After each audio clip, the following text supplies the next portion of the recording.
서울의 스카이라인을 한눈에 내려다보는 넥서스 홀딩스 최고 경영자 사무실은 그 주인인 강지훈을 그대로 닮아 있었다. 차갑고 정밀하며 한치의 오차도 허용하지 않는 공간. 통유리창 너머로 쏟아지는 눈부신 햇살조차 방 안의 미니멀한 가구들과 날카로운 선들에 부딪혀 온기를 잃고 흩어졌다. 강지훈은 거대한 책상에 앉아 복잡한 데이터가 가득한 모니터를 응시하고 있었다. 그의 무표정한 얼굴과 깊이를 알 수 없는 눈빛은 그가 지난 몇 년간 M&A 시장에서 얼음 심장이라 불리게 된 이유를 증명하는 듯했다. 감정의 동요 없이 오직 이성과 논리만으로 거대한 제국을 건설한 남자. 그것이 세상이 아는 강지훈이었다. 비서가 조용히 들어와 새하얀 봉투 하나를 그의 책상 위에 올려놓았다. 최고급 종이에 금박으로 장식된 한눈에 봐도 지극히 개인적이고 중요한 문서였다. 지훈은 잠시 모니터에서 눈을 떼고 봉투를 바라보았다.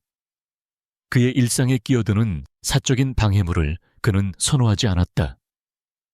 하지만 봉투 위에 단정하게 쓰인 발신인의 이름, 한서연, 그 세 글자는 그의 노을이에 박혀있던 오랜 잠금 장치를 해제하는 열쇠처럼 작용했다.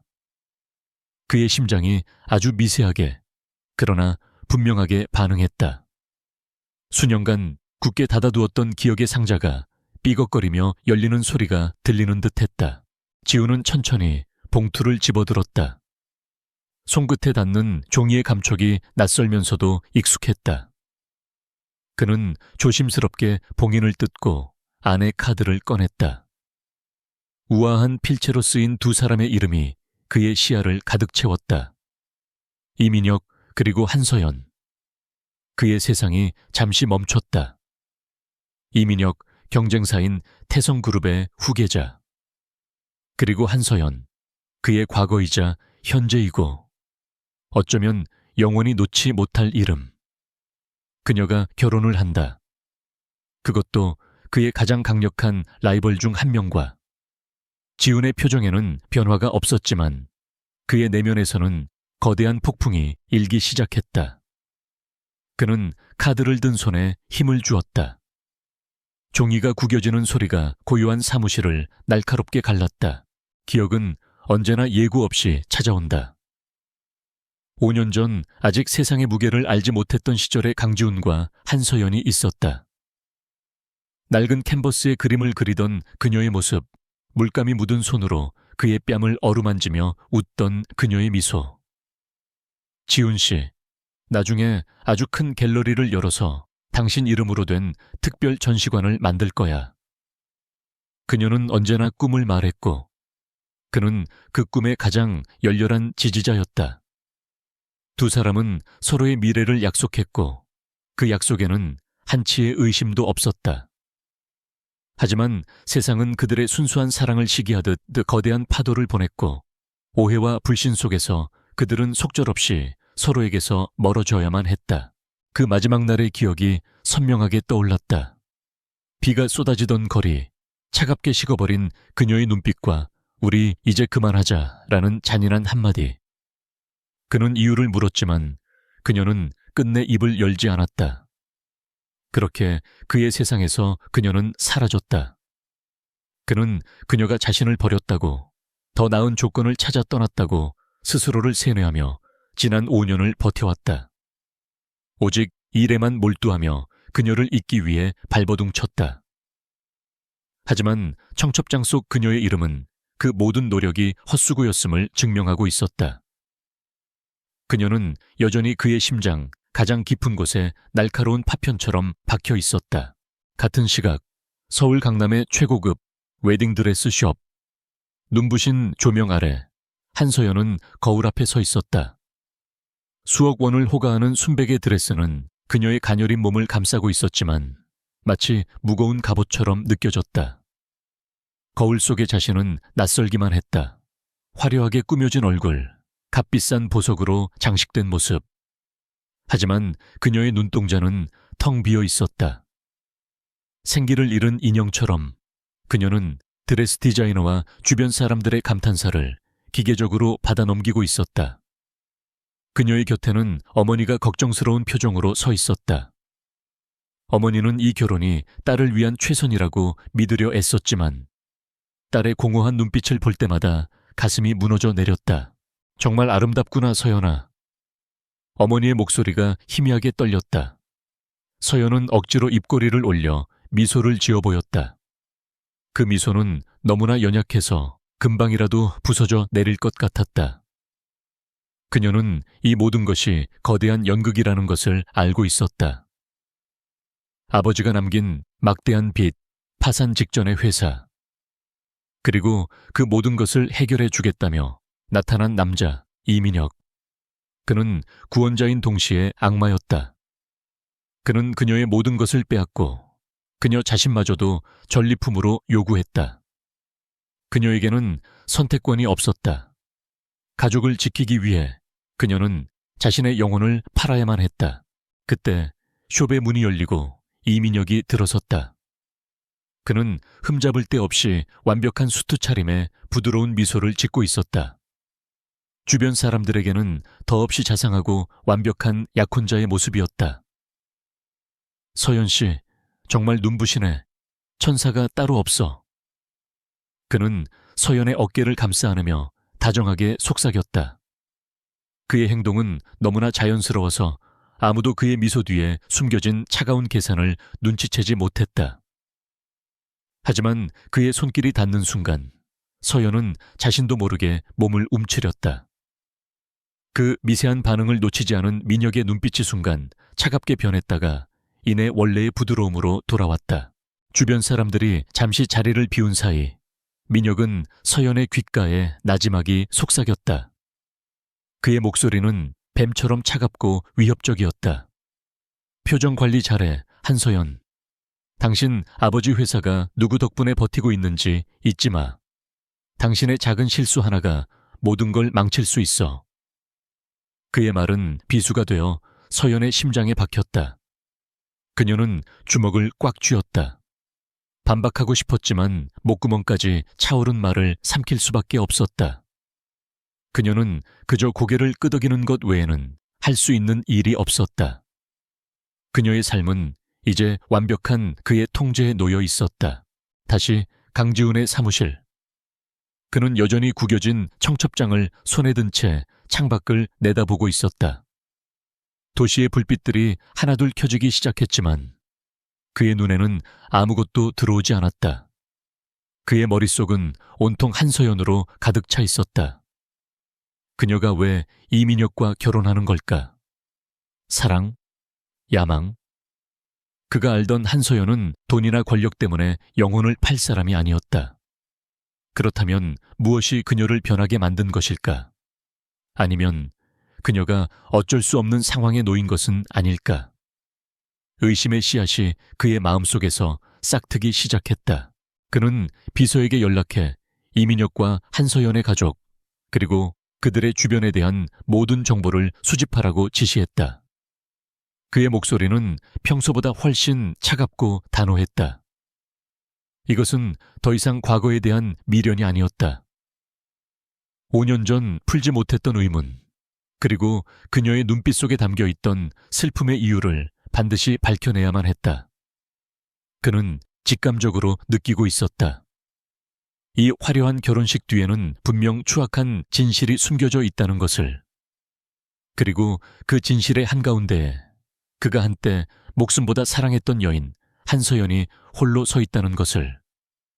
그는 결코 그녀를 이대로 낯선 남자의 아내가 되도록 내버려 둘 수 없었다. 강지훈은 행동하는 남자였다. 의심의 씨앗이 일단 뿌리를 내리자 그는 한순간도 지체하지 않았다. 그는 자신의 비서실장이자 가장 신뢰하는 오른팔인 최진우 실장을 호출했다. 최 실장은 10년 넘게 지훈의 곁을 지키며 그의 가장 어두운 그림자 역할을 해온 인물이었다. 그는 지훈의 눈빛만 봐도 그가 무엇을 원하는지 알아챌 수 있는 유일한 사람이었다. 지훈은 구겨진 청첩장을 최 실장에게 건네며 말했다. 그의 목소리는 얼음장처럼 차가웠다. 이민혁 그리고 한서연, 두 사람과 관련된 모든 것을 조사해. 특히 5년 전 한서연 씨 부친의 회사 하늘아트가 부도 처리된 시점 전후로 이민혁의 행적을 샅샅이 뒤져 최진우 실장은 아무것도 묻지 않았다. 그는 그저 고개를 끄덕이고는 지훈의 사무실을 나섰다. 곧바로 넥서스 홀딩스 내부에 존재하는 최고 수준의 정보 분석팀이 가동되기 시작했다. 그들은 합법과 불법의 경계를 아슬아슬하게 넘나들며 세상의 어떤 정보든 캐낼 수 있는 능력을 갖춘 전문가 집단이었다. 강지훈이 개인적인 일로 이 팀을 움직인 것은 이번이 처음이었다. 그만큼 이 사안이 그에게 얼마나 중요한지를 보여주는 증거였다. 지훈은 다시 거대한 통유리창 앞에 서서 도시의 야경을 내려다보았다. 저 수많은 불빛 아래 그녀는 지금 무슨 생각을 하고 있을까? 조사는 신속하게 이루어졌다. 첫 번째 보고서는 이틀 만에 지훈의 책상 위에 올라왔다. 예상대로 이민혁의 공식적인 기록은 흠잡을 곳 없이 완벽했다. 명문대 출신, 뛰어난 경영 능력, 그리고 젠틀한 이미지까지. 그는 언론이 만들어낸 차세대 리더의 표본 그 자체였다. 하지만 최 실장의 팀은 표면 아래의 흐름을 놓치지 않았다. 그들은 이민혁이 지난 몇 년간 여러 개의 유령 회사를 통해 다수의 중소기업을 비밀리에 인수해왔다는 사실을 밝혀냈다. 각각의 인수는 합법적인 절차를 따랐지만 그 방식이 지나치게 공격적이고 은밀했다. 마치 포식자가 사냥감을 덮치기 전 조심스럽게 주변을 정리하는 듯한 모습이었다. 이 보고서는 지훈의 의심을 더욱 증폭시켰다. 그는 최 실장에게 유령 회사들의 자금 흐름을 역추적하라고 지시했다. 특히 하늘아트의 부도 시점과 겹치는 기간에 이루어진 거래에 집중하라고 강조했다. 지훈의 머릿속에서는 흩어져 있던 퍼즐 조각들이 서서히 제자리를 찾아가기 시작했다. 한서연의 아버지 한 회장은 업계에서 신중하고 정직하기로 소문난 인물이었다. 그런 그의 회사가 하루아침에 무리한 사업 확장으로 인한 부도라는 납득하기 어려운 이유로 쓰러진 것을 그는 처음부터 믿지 않았다. 분명 외부의 충격이 있었을 터였다. 두 번째 보고서는 새벽녘에 도착했다. 그리고 그 안에는 지훈이 찾던 결정적인 연결고리가 담겨 있었다. 하늘아트가 파산하기 직전 회사의 주거래 은행이었던 한 중소규모의 저축은행이 이민혁의 유령 회사 중 하나에 조용히 인수되었다는 사실이 드러난 것이다.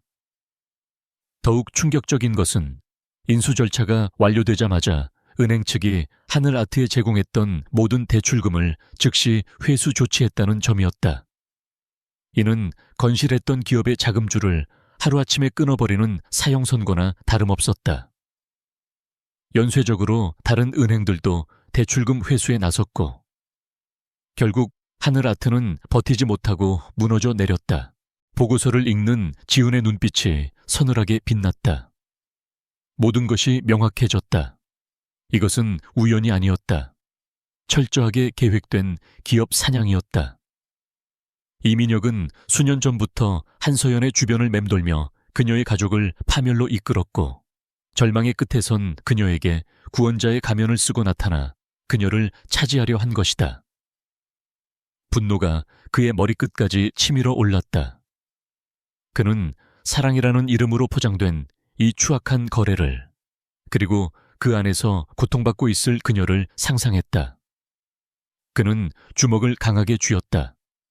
손톱이 손바닥을 파고드는 고통조차 느껴지지 않았다. 지금 그가 느끼는 분노에 비하면 아무것도 아니었다. 한편 한서연은 이민혁과 함께 그의 가족들과 저녁 식사를 하고 있었다. 값비싼 음식과 화기애애한 대화가 오가는 자리였지만 그녀는 마치 투명 인간이 된 듯한 기분이었다. 민혁은 그녀의 의견을 묻지 않고 모든 것을 결정했다. 신혼집의 인테리어부터 신혼여행지까지 그는 마치 그녀가 자신의 소유물인 것처럼 행동했다. 그의 부모 역시 서연을 한서연이라는 한 명의 인격체로 대하기보다는 태성그룹의 며느리라는 역할에 어울리는 장식품 정도로 여기는 듯했다. 그녀는 필사적으로 미소를 유지하며 고개를 끄덕이는 것 외에는 할 수 있는 일이 없었다. 식사가 끝날 무렵 민혁의 아버지가 만족스러운 듯 웃으며 말했다. 이제 하늘아트가 가지고 있던 오래된 자산들도 제대로 정리할 수 있겠구나. 민혁이가 일 처리는 아주 깔끔하게 잘했어. 그 순간 서연의 심장이 쿵 내려앉았다. 오래된 자산들. 그 말이 의미하는 것이 무엇인지 그녀는 어렴풋이 짐작할 수 있었다. 아버지가 평생을 바쳐 지켜온 회사가 그들의 손에서는 그저 정리해야 할 낡은 물건에 불과했다. 그녀는 치밀어 오르는 굴욕감에 입술을 깨물었다. 하지만 그녀의 미세한 표정 변화를 이민혁은 놓치지 않았다. 그는 테이블 아래로 그녀의 손을 잡고는 아무도 모르게 경고의 의미를 담아 강하게 움켜쥐었다. 그날 밤 강지우는 사무실을 떠나지 않았다. 그의 앞에는 거대한 스크린이 펼쳐져 있었고 그 안에는 이민혁과 유령 회사들, 인수된 저축은행, 그리고 파산한 하늘아트의 관계가 복잡한 선으로 연결되어 있었다. 그림은 아직 완성되지 않았지만 괴물 같은 음모의 윤곽은 뚜렷하게 드러나고 있었다. 그는 이제 확신했다. 이것은 단순한 결혼이 아니라 한 인간의 영혼을 파괴하고 모든 것을 빼앗으려는 잔혹한 계획의 마지막 단계라는 것을. 그리고 그는 결코 그 계획이 완성되도록 내버려 둘 수 없었다. 그의 전쟁은 이제 막 시작되고 있었다. 강지훈의 사무실은 이제 거대한 전쟁 상황실과도 같았다. 중앙의 거대한 스크린에는 이민혁을 중심으로 한 관계도가 거미줄처럼 뻗어 있었다. 유령회사, 차명계좌, 그리고 그 끝에 위태롭게 매달려 있는 하늘아트. 윤곽은 잡혔지만 결정적인 증거, 즉 이민혁의 직접적인 개입을 증명할 스모킹건이 부족했다. 이민혁은 교활한 족제비처럼 자신의 흔적을 거의 남기지 않았다.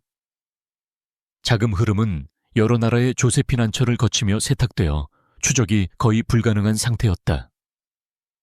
분석팀이 며칠 밤낮으로 매달렸지만 결정적인 한 걸음을 내딛지 못하고 있었다.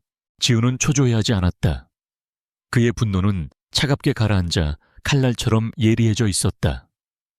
그는 디지털 데이터의 한계를 직감하고 다른 방향으로 접근하기로 결정했다.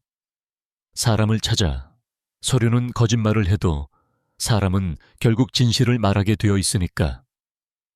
그는 최진우 실장에게 하늘아트가 부도 처리될 당시 혹은 그 저축은행이 인수될 당시에 갑자기 퇴사했거나 의심스러운 정황을 보인 인물들을 모두 찾아내라고 지시했다.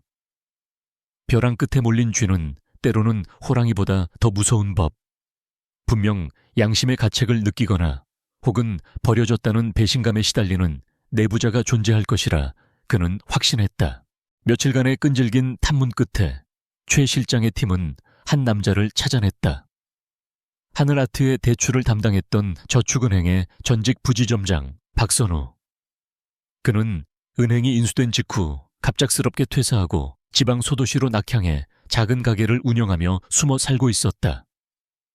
최 실장의 보고에 따르면 그는 무언가를 극도로 두려워하며 외부와의 접촉을 꺼리고 있었다. 지우는 직접 그를 만나기로 결심했다. 다음 날 그는 모든 일정을 취소하고 박선우가 있는 작은 해안가 마을로 향했다. 낡고 허름한 가게 안에서 그를 마주한 순간 지우는 그의 눈동자에서 깊은 공포와 죄책감을 동시에 읽을 수 있었다. 박선우는 처음에는 완강히 입을 다물었다. 그는 아무것도 모른다며 지훈을 경계했다. 하지만 지훈은 그를 협박하거나 회유하지 않았다. 대신 그는 한 가족의 비극에 대해 담담하게 이야기했다. 평생을 바친 회사를 잃고 병상에 누운 아버지, 꿈을 포기하고 원하지 않는 결혼을 해야 하는 딸. 당신의 침묵이 그 가족을 지옥으로 밀어넣고 있습니다. 이민혁이 두려운 겁니까? 아니면 짓밟힌 양심을 마주할 용기가 없는 겁니까? 지훈의 차분하지만 날카로운 질문에 박선우의 얼굴이 하얗게 질렸다. 결국 그는 무너져 내렸다. 그는 오랫동안 자신을 짓눌러왔던 진실의 무게를 토해내기 시작했다. 박선우의 증언은 충격적이었다. 은행 인수 직후 이민혁이 직접 그를 찾아와 하늘아트의 자금줄을 끊으라고 지시했다는 것이다.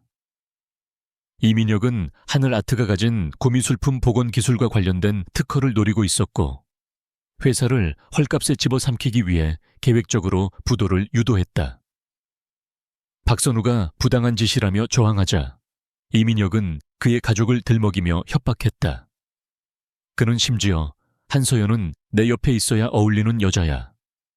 그러기 위해선 그녀가 가진 모든 걸 빼앗아 내가 유일한 동아줄이 되어야지. 라는 소름 끼치는 말까지 서슴지 않았다. 박선우는 자신의 안위를 위해 결국 그의 지시에 따랐지만 그 죄책감에서 벗어나지 못하고 있었다.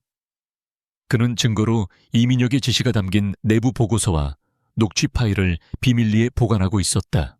이것만으로도 이민혁을 사회적으로 매장시키기에는 충분했다. 하지만 지훈의 조사는 여기서 멈추지 않았다.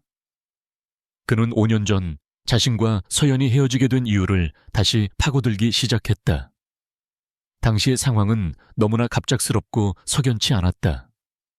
마치 누군가가 정교하게 짜놓은 각본처럼 오해가 눈덩이처럼 불어나 서로를 핥히고 관계를 파국으로 몰고 갔다. 최 실장은 이민혁의 과거 행적을 추적하던 중 그의 자금 일부가 한 흥신소로 흘러들어간 정황을 포착했다. 그리고 그 시기는 지훈과 서연의 관계가 최악으로 치닫던 때와 정확히 일치했다. 지훈은 흥신소장을 찾아냈다. 그는 처음에는 발이엠했지만 넥서스 홀딩스의 막강한 압박과 회유 앞에 결국 모든 것을 털어놓았다. 이민혁은 5년 전 지훈과 서연의 사이를 갈라놓기 위해 그를 고용했다. 그는 지훈이 다른 여자와 함께 있는 것처럼 보이는 조작된 사진들을 만들어 서연에게 접근했고 두 사람 사이를 이간질하는 거짓 정보들을 끊임없이 흘렸다. 강지훈은 당신을 사랑하는 게 아니야. 당신의 집안이 가진 예술계 인맥을 이용하려는 것뿐이야. 순수했던 서연은 그 악의적인 거짓말에 속수무책으로 흔들렸고 결국 깊은 상처를 입고 지훈에게 이별을 통보했던 것이다.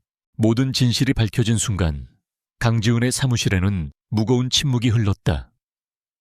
지난 5년간 그를 괴롭혔던 배신감과 고통, 그리고 그녀를 향한 원망이 모두 한 남자의 추악한 욕망이 만들어낸 신기루에 불과했다는 사실에 그는 할 말을 잃었다.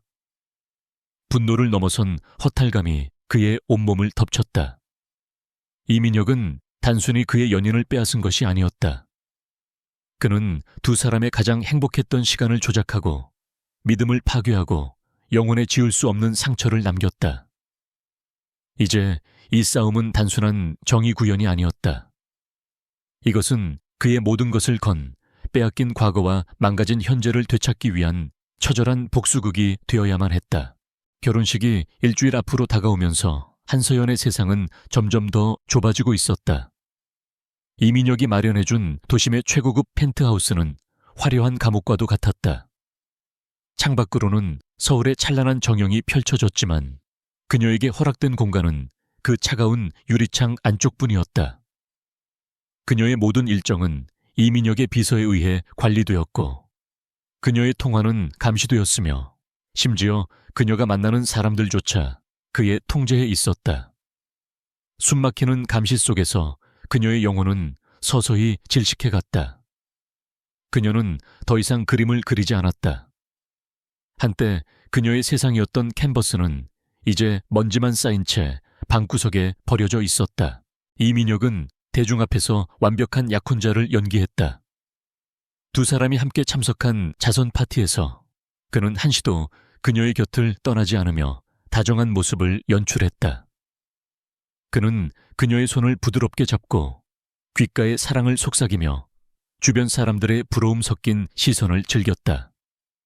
사람들은 재력과 외모, 능력까지 모든 것을 갖춘 이 완벽한 커플을 보며 찬사를 보냈다. 하지만 서연은 알고 있었다. 그의 따뜻한 손길은 사실 차가운 족쇄이며 그의 달콤한 속삭임은 그녀를 올가매는 주문과도 같다는 것을. 그녀는 그가 만들어낸 화려한 무대 위에서 슬픈 미소를 짓는 마리오네트일 뿐이었다. 파티가 끝나고 돌아오는 차 안에서 그의 가면은 어김없이 벗겨졌다. 그는 방금 전까지 그녀를 바라보던 사랑스러운 눈빛을 거두고 차갑고 냉정한 시선으로 그녀를 쏘아보았다. 오늘 파티에서 표정이 별로 안 좋더군. 혹시 딴 생각이라도 하는 건가? 그의 목소리에는 날카로운 경고가 담겨 있었다. 서연은 고개를 저으며 아무것도 아니라고 대답했지만 그는 만족하지 못했다. 그는 그녀의 턱을 거칠게 붙잡고 자신을 보게 만들었다. 잊지 마, 한서연.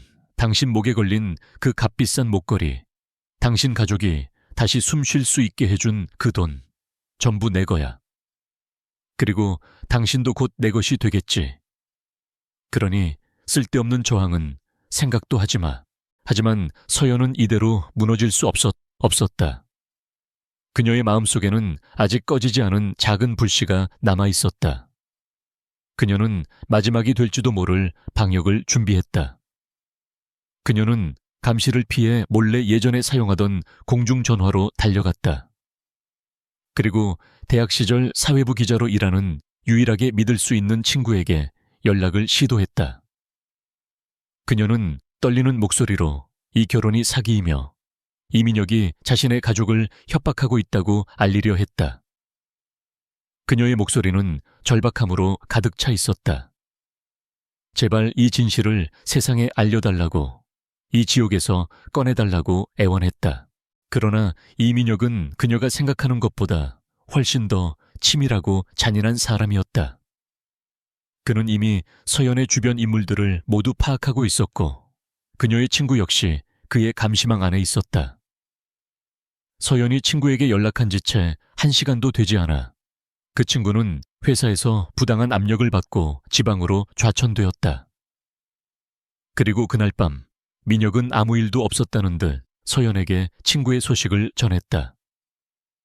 내 친구 지방으로 발령받았다더군. 유감이야. 능력이 부족했나 보지. 그는 미소를 짓고 있었지만 그의 눈은 다음은 내 차례가 될 수 있다고 말하고 있었다. 서연은 온몸의 피가 차갑게 식는 것을 느꼈다. 그녀의 미약한 저항은 처참하게 짓밟혔고 그 대가는 그녀가 아끼는 사람에게로 향했다. 절망의 끝에서 그녀는 자신도 모르게 강지훈을 떠올렸다. 그와 함께했던 시절의 기억들이 파편처럼 머릿속을 스쳐 지나갔다. 그의 무뚝뚝하지만 따뜻했던 눈빛, 그녀의 꿈을 진심으로 응원해주던 목소리. 만약 그때 이민혁의 거짓말에 속지 않고 그를 끝까지 믿었다면 지금쯤 모든 것이 달라졌을까. 그녀는 옷장 깊숙한 곳에 숨겨두었던 작은 상자를 꺼냈다. 그 안에는 5년 전 지훈과 함께 찍었던 낡은 사진 한 장이 들어있었다. 사진 속에서 두 사람은 세상을 다 가진 듯 행복하게 웃고 있었다. 서연은 그 사진을 가슴에 품고 소리 없이 눈물을 흘렸다. 그녀가 잃어버린 것은 단순히 자유가 아니었다. 그것은 그녀의 인생 전체였다. 며칠 후 이민혁은 또 다른 족쇄를 그녀에게 채웠다. 그는 결혼 선물이라며 서연의 아버지 회사에 긴급 자금을 지원하는 계약서를 내밀었다. 그 계약서에는 본 투자는 두 사람의 법적인 혼인 관계가 유지되는 동안에만 유효하다는 잔인한 조항이 명시되어 있었다. 그는 가장 자비로운 얼굴을 하고 가장 잔인한 행동을 하는 악마였다. 그는 서연의 마지막 퇴로마저 완벽하게 차단해버렸다. 이제 이 결혼은 그녀의 의지와 상관없이 가족의 생사가 걸린 돌이킬 수 없는 현실이 되어버렸다.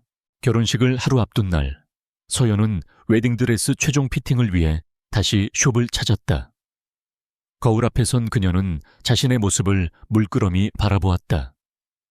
눈부시게 아름다운 신부의 모습 뒤로 모든 것을 포기한 한 여자의 공허한 영혼이 비치고 있었다. 모든 희망은 사라졌다. 이제 그녀에게 남은 것은 체념뿐이었다. 그녀는 가족을 위한 희생양이 되어 내일 화려한 제단 위에 오를 것이다. 거울 속의 자신을 향해 그녀는 마지막 작별 인사를 건넸다. 진짜 한서연은 오늘 여기서 죽는 것이라고. 결혼식을 사흘 앞둔 시점, 강지훈의 사무실은 24시간 불이 꺼지지 않는 요새가 되었다. 그는 집에도 들어가지 않은 채 소파에서 쪽잠을 자며 모든 상황을 직접 지휘했다. 스크린 위에는 이민혁의 범죄를 입증하는 증거들이 차고 넘쳤다.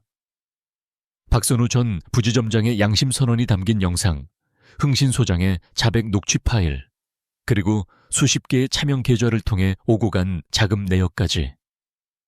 법정에 제출한다면 이민혁에게 수십 년의 징역형을 선고할 수 있을 만큼 완벽한 자료들이었다. 하지만 지우는 지금 당장 그것들을 세상에 공개할 수 없었다. 최진우 실장이 지적한 문제가 바로 그것이었다. 회장님, 지금 이 자료들을 검찰이나 언론에 넘기면 태성그룹이 가만히 있지 않을 겁니다. 그의 말대로였다. 태성그룹은 정재계에 막강한 영향력을 행사하는 거대 기업이었다. 그들은 모든 수단을 동원해 수사를 방해하고 언론을 통제하며 이 모든 것을 강지훈의 넥서스 홀딩스가 경쟁사를 음해하려는 시도로 몰아갈 것이 분명했다. 그 과정에서 가장 먼저 피해를 보는 것은 아무런 방어막이 없는 한서연과 그녀의 가족이 될 터였다. 이민혁은 서연을 인질로 삼아 지훈을 압박하려 들 것이다. 전략회의 회의는 몇 시간 동안 이어졌다. 법적 절차는 너무 느렸고 언론을 이용한 폭로는 리스크가 너무 컸다. 팀원들이 제시하는 여러 가지 방안들은 모두 태성그룹의 방패를 뚫기에는 역부족이었다. 모두가 침묵에 빠져 있을 때 지훈이 입을 열었다. 그의 목소리는 낮고 차분했지만 그 안에 담긴 결의는 강철처럼 단단했다. 결혼식에서 모든 것을 폭로한다. 그의 말에 회의실의 모든 사람들이 숨을 삼켰다. 그것은 상상조차 해본 적 없는 너무나 대담하고 위험한 계획이었다. 하지만 지훈의 설명이 이어지자 팀원들의 눈빛이 달라지기 시작했다. 결혼식장은 적의 심장부이자 역설적으로 그들을 무너뜨릴 최적의 장소였다. 그곳에는 대한민국의 가장 영향력 있는 인물들이 모두 모일 것이다. 정계, 재계, 법조계, 그리고 언론계의 거물들 앞에서 진실이 폭로된다면 태성그룹이라 할지라도 여론을 통제하거나 사건을 은폐하는 것은 불가능해진다. 이민혁이 가장 행복하고 가장 높은 곳에 올라서는 그 순간 그를 가장 깊은 나락으로 끌어내리는 것. 그것이 지훈의 계획이었다. 잔인하지만 가장 확실한 방법이었다. 계획은 즉시 실행에 옮겨졌다. 작전명은 트로이의 목마. 팀은 두 개로 나뉘었다. 기술팀은 결혼식이 열리는 최고급 호텔의 보안 시스템과 영상 음향 시스템을 해킹하는 임무를 맡았다. 결혼식 영상이 상영될 거대한 스크린에 지훈이 준비한 진실의 영상이 송출되도록 만들어야 했다. 현장팀은 최진우 실장의 지휘 아래 하객으로 위장해 식장에 잠입하고 만일의 사태에 대비해 서연을 안전하게 보호하고 구출하는 역할을 담당했다. 모든 과정은 초단위로 계산되었고 단 한 번의 실수도 용납되지 않는 완벽한 시나리오가 필요했다. 증거 자료들은 대중이 가장 이해하기 쉽고 가장 충격적으로 받아들일 수 있는 형태로 재가공되었다. 복잡한 금융 사기 내용은 한눈에 들어오는 인포그래픽으로 만들어졌고 박선우와 흥신 소장의 증언은 짧고 강렬한 다큐멘터리 영상처럼 편집되었다. 영상의 마지막에는 이민혁이 박선우를 협박하며 내뱉었던 소름 끼치는 음성 파일이 삽입되었다. 한서연은 내 옆에 있어야 어울리는 여자야. 그 추악한 욕망이 담긴 목소리는 그의 완벽한 가면을 벗겨낼 가장 날카로운 칼이 될 것이었다. 모든 준비가 거의 끝나가던 결혼식 전날 밤, 지우는 잠시 홀로 사무실에 남았다. 그는 책상 서랍에서 낡은 사진 한 장을 꺼냈다. 5년 전 서연과 함께 찍었던 사진이었다. 사진 속의 그녀는 세상에서 가장 행복한 미소를 짓고 있었다. 그는 그 미소를 지켜주지 못했다. 그녀가 거짓의 늪에서 고통받고 있을 때 그는 아무것도 모른 채 그녀를 원망하고 있었다. 그는 사진 속의 그녀에게 나지막이 속삭였다. 미안하다, 서연아. 너무 늦어서 미안해. 하지만 내일 내가 모든 것을 되돌려 놓을게. 이것은 단순히 정의를 위한 싸움이 아니었다. 빼앗긴 사랑과 시간을 되찾기 위한 한 남자의 모든 것을 건 약속이었다. 창밖의 도시는 깊은 잠에 빠져 있었지만 지훈의 눈은 밤하늘의 별처럼 차갑게 빛나고 있었다. 내일 이 도시의 가장 화려한 곳에서 거대한 폭풍이 몰아칠 것이다. 그는 그 폭풍의 중심에 설 준비를 마쳤다. 그의 손에는 진실이라는 이름의 번개가 들려 있었다. 이제 남은 것은 심판의 시간을 기다리는 것뿐이었다. 시계의 초침 소리가 그의 심장 소리처럼 묵직하게 울려 퍼지고 있었다. 실패란 있을 수 없었다. 결혼식 당일, 대한민국에서 가장 호화로운 호텔의 그랜드 볼룸은 발 디딜 틈 없이 하객들로 가득 찼다. 천장에 거대한 크리스탈 샹들리에 아래 수만 송이의 흰색 꽃들로 장식된 버진 로드는 마치 천국으로 향하는 길처럼 보였다. 정재계의 거물들, 유명 연예인들, 그리고 언론사 사주들까지. 대한민국의 상위 1%가 모두 모인 이 자리는 태성그룹의 위세를 과시하는 거대한 쇼케이스나 다름없었다.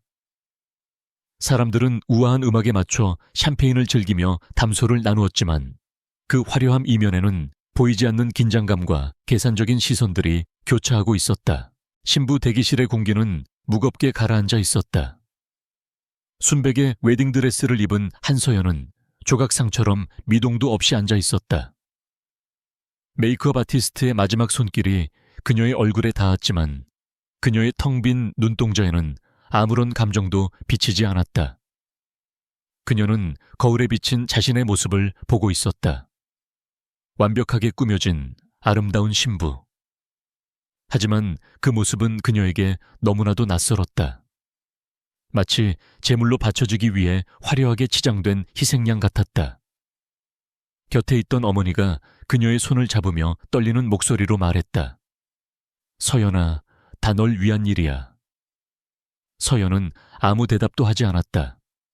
그저 마지막 남은 힘을 쥐어짜 희미한 미소를 지어 보일 뿐이었다. 반면 식장 입구에서 하객들을 맞이하는 이민혁의 얼굴에는 자신감과 승리감이 넘쳐 흘렀다. 그는 모두에게 축하를 받으며 이 순간을 만끽하고 있었다. 그는 마침내 모든 것을 손에 넣었다. 부와 명예, 그리고 그가 오랫동안 갈망해왔던 여자, 한서연까지. 그는 억지로 미소를 짓고 있는 서연의 부모님을 흘끗 보며 속으로 비웃었다. 그들의 굴복은 그의 승리를 더욱 달콤하게 만들었다. 그는 이제 곧 이 아름다운 신부의 손을 잡고 모두의 앞에서 자신의 완전한 승리를 선포할 것이다. 그에게는 두려울 것이 아무것도 없었다. 웅장한 웨딩 마치와 함께 마침내 식장의 문이 열렸다. 하객들의 박수와 환호 속에서 서연은 병색이 완연한 아버지의 팔짱을 끼고 천천히 버진 로드를 걷기 시작했다.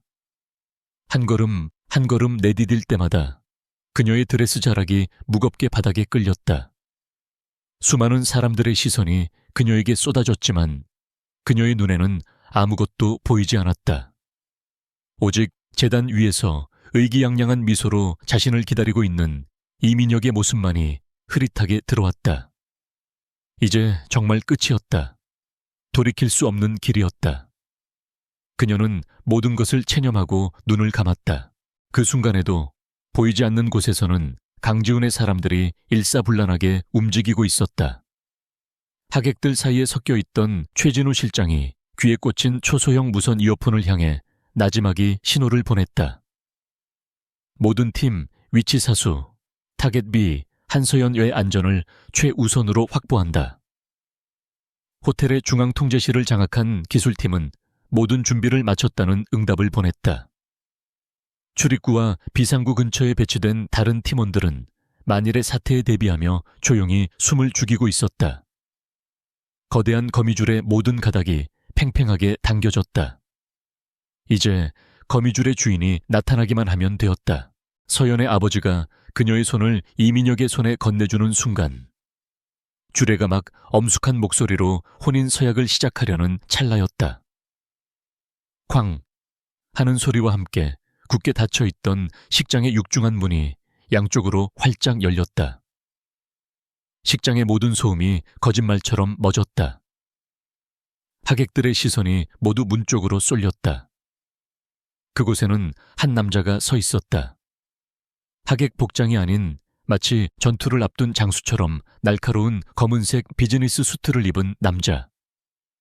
강지훈이었다. 그는 소리치거나 달려오지 않았다. 그저 그 자리에 서 있는 것만으로도 식장 전체를 압도하는 차가운 위압감이 느껴졌다. 음악이 뚝 끊겼다. 주례사는 말을 잇지 못하고 얼어붙었다. 이민혁의 얼굴에서 미소가 사라지고 경악과 분노가 뒤섞인 표정이 떠올랐다. 강지훈, 네가 여길 어디라고? 경호원들, 뭐해? 저자 당장 끌어내. 그의 고함 소리가 식장에 울려 퍼졌지만 경호원들은 섣불리 움직이지 못했다.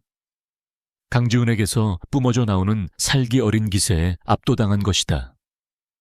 서연은 자신의 눈을 의심했다. 저 사람은 강지훈? 죽은 줄로만 알았던 그녀의 심장 속에서 희망이라는 이름의 작은 불꽃이 기적처럼 다시 타오르기 시작했다. 강지훈은 이민혁의 발악을 무시한 채 천천히 그리고 당당하게 벗은 로드를 향해 걸어 들어왔다. 그의 시선은 오직 제단 위에 서 있는 한서연에게만 고정되어 있었다. 한 걸음, 한 걸음. 그의 구둣발 소리가 대리석 바닥에 울릴 때마다 식장의 긴장감은 극도로 치솟았다. 화려하고 성스러웠던 결혼식은 이제 막을 내렸다. 그리고 그 자리에는 모든 거짓과 위선을 심판할 폭풍이 몰려오고 있었다. 강지훈은 제단 앞으로 걸어 나갔다. 이민혁은 분노로 얼굴이 일그러진 채 경호원들에게 소리쳤지만 아무도 감히 강지훈에게 손대지 못했다. 그의 주변에는 이미 하객으로 위장한 최진우 실장을 비롯한 넥서스 홀딩스의 최정예 요원들이 보이지 않는 벽을 만들고 있었다. 지훈은 이민혁을 거들떠보지도 않았다. 그의 눈은 오직 한 사람, 충격과 혼란 속에서 자신을 바라보고 있는 한서연에게만 향해 있었다. 그는 마이크를 잡았다. 그의 차분하고 낮은 목소리가 식장 전체에 울려 퍼졌다. 그의 팀이 이미 음향 시스템을 완벽하게 장악한 후였다. 이 자리에 계신 하객 여러분께는 진심으로 사과의 말씀을 드립니다. 하지만 저는 이 신성한 결혼 서약이 범죄와 기만, 그리고 한 가족의 영혼을 담보로 한 추악한 협박 위에 세워지는 것을 끝내 지켜볼 수 없었습니다. 그의 말이 끝나기 무섭게 식장 양쪽에 설치된 거대한 스크린이 번쩍하고 켜졌다. 원래대로라면 두 사람의 행복한 모습을 담은 영상이 나와야 할 스크린이었다. 하지만 화면에 나타난 것은 이민혁의 웃는 얼굴이 아닌 그의 범죄를 조목조목 나열한 차가운 도표와 그래프였다.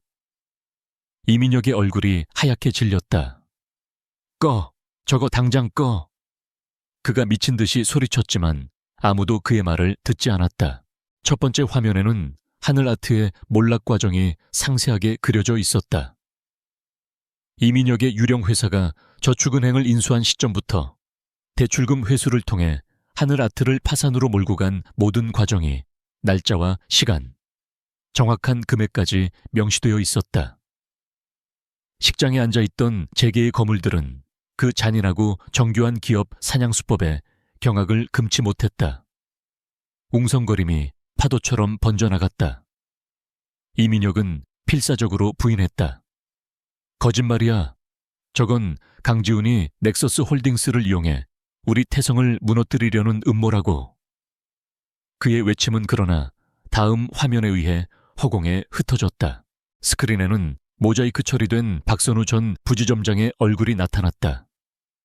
그는 떨리는 목소리로 그러나 분명하게 이민혁의 지시사항을 증언했다. 그리고 영상의 마지막 식장 전체에 이민혁의 목소리가 울려 퍼졌다. 박선우가 몰래 녹음해두었던 파일이었다. 한서연은 내 옆에 있어야 어울리는 여자야. 그러기 위해선 그녀가 가진 모든 걸 빼앗아 내가 유일한 동아줄이 되어야지. 경악스러운 내용에 식장은 물을 끼얹은 듯 조용해졌다. 그 소름 끼치는 목소리는 그가 그동안 보여주었던 완벽한 신랑의 가면을 산산조각 내기에 충분했다.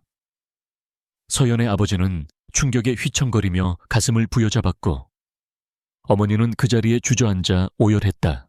하지만 이것이 끝이 아니었다. 강지훈이 준비한 마지막 칼날은 이민혁의 심장, 그리고 한서연의 가장 깊은 상처를 향하고 있었다. 화면에는 5년 전 서연이 보았던 지훈의 조작된 사진들이 나타났다. 그리고 곧이어 원본 사진과 함께 사진이 어떻게 조작되었는지를 분석하는 영상이 재생되었다. 마지막으로 흥신소장의 자백 영상이 흘러나왔다. 그는 이민혁에게 돈을 받고 어떻게 두 사람의 사이를 이간질했는지, 어떤 거짓말들로 서연의 믿음을 파괴했는지 상세하게 털어놓았다. 그제야 서연은 모든 것을 깨달았다. 지난 5년간 자신을 괴롭혔던 그 지독한 오해와 배신감이 모두 이 한 남자가 만들어낸 잔인한 연극이었다는 것을. 모든 것이 폭로되자 이민혁은 이성을 잃었다. 그는 넥타이를 풀어헤치며 강지훈에게 달려들려 했다. 닥쳐, 이 개자식아. 하지만 그는 지훈에게 닿기도 전에 최진우 실장에게 가로막혔다. 그의 완벽했던 가면은 완전히 벗겨지고 궁지에 몰린 짐승의 추악한 본성만이 남아있었다. 서연은 이민혁의 일그러진 얼굴과 모든 폭풍 속에서도 굳건히 자신을 바라보는 지훈의 눈빛을 번갈아 보았다. 그녀의 뺨 위로 뜨거운 눈물이 흘러내렸다. 그것은 슬픔의 눈물이자 지독한 족수에서 풀려나는 해방의 눈물이었다. 그녀는 이민혁에게서 한 걸음 뒤로 물러섰다. 그것은 그 어떤 말보다도 더 분명한 거절의 표시였다. 식장은 순식간에 아수라장이 되었다. 하객으로 참석했던 기자들은 미친 듯이 카메라 플래시를 터뜨리기 시작했다. 태성그룹의 경쟁사 총수들은 싸늘한 미소를 지으며 이 흥미로운 몰락을 지켜보았다. 세기의 결혼식은 세기의 스캔들로 변해버렸다. 바로 그때 식장의 문이 다시 한번 열렸다. 이번에는 검찰 수사관들이 굳은 표정으로 들이닥쳤다. 강지훈의 팀이 실시간으로 증거를 넘겼고 검찰은 긴급 체포영장을 발부받아 현장으로 출동한 것이었다. 수사관들이 멍하니 서 있는 이민혁에게 다가가 차가운 수갑을 채웠다. 하얀 턱시도를 입은 채 수갑을 차는 신랑의 모습. 그 비현실적인 광경 위로 수십 개의 카메라 플래시가 번개처럼 터져 내렸다. 모든 것이 혼돈에 휩싸인 그 순간 강지훈은 조용히 서연의 곁으로 다가갔다. 그는 자신의 자켓을 벗어 떨고 있는 그녀의 어깨를 감싸주며 그녀를 혼란스러운 시선들로부터 보호했다. 5년이라는 길고 긴 시간을 돌고 돌아 두 사람의 시선이 마침내 아무런 오해도 없는 공간에서 마주쳤다. 모든 심판은 끝났다. 이제 남은 것은 상처를 마주하고 새로운 시작을 준비하는 일뿐이었다. 폭풍이 휩쓸고 간 결혼식장은 아수라장 그 자체였다. 강지훈은 자신의 자켓으로 한서연을 감싸 안고 그녀를 둘러싼 혼란으로부터 필사적으로 보호했다. 최진우 실장과 팀원들이 신속하게 길을 확보했고 지훈은 넋이 나간 서연과 그녀의 가족들을 데리고 기자들과 하객들의 군중을 뚫고 비밀 통로를 통해 호텔을 빠져나왔다. 차에 오르는 순간까지 카메라 플래시는 끈질기게 그들의 뒤를 쫓았다. 지우는 서연을 자신의 차에 태우고 그녀의 부모님은 최 실장의 차에 따로 모셨다. 이제 그들에게 필요한 것은 세상의 소음이 닿지 않는 조용하고 안전한 장소였다. 지훈이 차를 몰아 도착한 곳은 서울 근교에 위치한 그가 개인적으로 소유한 한적한 호숫가의 별장이었다. 외부와 완벽히 차단된 이곳은 고요한 호수와 짙은 숲으로 둘러싸여 있어 방금 전 겪었던 끔찍한 소동과는 전혀 다른 세상처럼 느껴졌다. 그는 서연을 안으로 데리고 들어가 따뜻한 차를 건넸다. 아무 말도 하지 않았다. 지금 그녀에게 필요한 것은 질문이나 위로가 아닌 스스로의 감정을 추스를 시간과 공간이라는 것을 그는 잘 알고 있었다. 서연은 멍하니 창밖의 고요한 호수만을 바라보았다. 무거운 웨딩드레스는 이미 벗어 던졌지만 그녀의 영혼을 짓누르던 무게는 여전히 그녀의 어깨 위에 남아 있었다. 얼마나 시간이 흘렀을까? 서연이 먼저 침묵을 깼다. 그녀의 목소리는 작고 갈라져 있었다. 왜 이제야 나타난 거야? 원망 섞인 물음이었지만 그 안에는 구원받았다는 안도감과 미안함이 뒤섞여 있었다. 지우는 그녀의 곁으로 다가가 조용히 그녀의 손을 잡았다. 미안해. 널 믿어주지 못해서 미안해. 네가 떠났을 때 진실을 알아보려고 하지 않고 그저 내 자존심만 내세웠어. 널 원망하며 보낸 지난 5년의 시간이 너무나 후회스러워. 그의 진심 어린 사과에 서연은 참아왔던 눈물을 터뜨렸다. 그녀 역시 울음 섞인 목소리로 고백했다. 아니야, 내가 미안해. 당신을 믿지 못하고 그들의 거짓말에 흔들렸어. 당신을 너무 아프게 했어. 그렇게 두 사람은 오랫동안 서로의 가슴속에 쌓아두었던 5년의 오해와 아픔을 모두 털어놓았다. 거짓의 벽이 허물어진 자리에서 그들은 비로소 서로의 상처를 마주하고 보듬어 줄 수 있었다. 그날 밤 그들은 아무 일도 하지 않고 그저 서로의 곁을 지켰다. 말없이 서로의 온기를 느끼는 것만으로도 지난 시간의 상처가 조금씩 치유되는 듯했다. 폭풍 같았던 하루가 지나고 별장에는 오랜만에 평화로운 아침이 찾아왔다. 호수 위로 떠오르는 눈부신 아침 해는 마치 두 사람의 새로운 시작을 축복하는 것 같았다. 그 후 몇 주 동안 세상은 태성그룹 스캔들로 떠들썩했다. 이민혁과 그의 아버지를 비롯한 관련자들은 모두 법의 심판을 받았다. 태성그룹의 주가는 폭락했고 수십 년간 쌓아온 명성은 하루아침에 무너져 내렸다. 강지훈은 이 모든 과정을 뒤에서 조용히 정리했다. 그는 넥서스 홀딩스의 법무팀과 자금력을 총동원해 하늘아트의 회생을 도왔다. 부당하게 빼앗겼던 특허 기술들을 되찾아왔고 회사가 다시 일어설 수 있도록 모든 지원을 아끼지 않았다. 또한 언론을 통제해 서연과 그녀의 가족들이 더 이상 상처받지 않도록 완벽한 방어막을 쳐주었다. 시간이 흘러 가을이 깊어졌다. 호숫가 별장의 풍경은 울긋불긋한 단풍으로 물들어 있었다. 서연은 다시 붓을 잡았다. 별장의 작은 작업실에서 그녀는 매일 그림을 그렸다. 그녀의 그림은 예전과 달랐다. 아픔을 겪고 난 후에야 비로소 얻을 수 있는 깊이와 성숙함이 캔버스 위에 고스란히 묻어났다. 지우는 그런 그녀의 모습을 조용히 지켜보는 것이 일상이 되었다. 그는 그녀가 자신의 세상과 리듬을 되찾을 때까지 묵묵히 기다려주었다. 어느 맑은 가을날 오후 지우는 스케치에 몰두하고 있는 서연의 곁으로 다가갔다. 그는 그녀에게 작은 열쇠 하나를 내밀었다. 이게 뭐야? 서연이 묻자 그가 부드럽게 미소 지으며 대답했다.